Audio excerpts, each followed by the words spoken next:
የመጭመቂያው ቤት ውስጥ ልብስ ካስገባችሁ በኋላ ይችን ሎከር ሳትጠቀሙ በፍጹም እንዳጨምቁበት። ምክንያቱም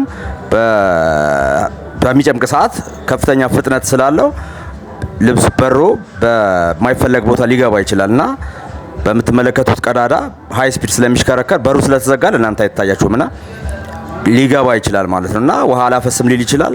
እንደገና ዘንቢሉ ላይ ተጠቅልሎበት ደግሞ ሞተር ሊያቃጥልባችሁ ይችላልና በአጋጣሚ ገብቶም ከሆነ እንዴት ማውጣት እንደምትችሉ ይሄን ቪዲዮ እስከ መጨረሻው ድረስ ይዩት።